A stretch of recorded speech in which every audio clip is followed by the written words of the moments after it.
Yesterday, Reno police officers responded to a report of a suspicious person watching people at an ATM.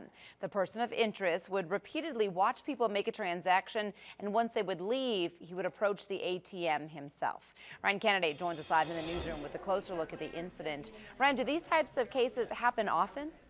Well, maybe more than some people might think, Wendy. The Reno Police Department says yesterday's incident has similarities to a crime known as shoulder surfing, and it's something that happens all across the nation that more people need to be aware of. When you're standing at an ATM, some people could be standing right behind you, or they could be parked across the street.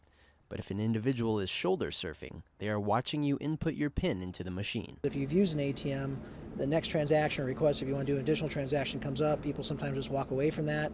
It's at that moment in time where that person, if they know your PIN number, can come back up, say yes, re-enter the PIN, and start taking money out of your account. Which is why Lieutenant Rula encourages complete awareness to resist becoming a victim. Make sure there's no one suspicious around. Check it before you go up to the ATM machine. If you're uncomfortable, you feel uncomfortable, find a different ATM machine to go to. Our responsibility at the bank is to monitor the ATM machine every day and make David sure. Cerna with Umpqua Bank says each of their ATMs is well lit and has security cameras nearby.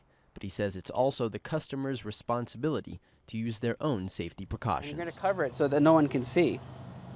So if someone's standing over here, then I'm going to turn and block it. And if you don't feel safe, use other options like a drive-up ATM or just go inside the bank. That is the safest place to go, is inside a branch or a store location. You're using your ID, you're not using your PIN, you're signing for it. And RPD says the person of interest in this shoulder surfing case has been identified. If they can confirm that money was taken from anyone's accounts, then a warrant will be issued for this individual's arrest. Covering Crime Beat live in the newsroom, Ryan Candidate, Channel 2 News.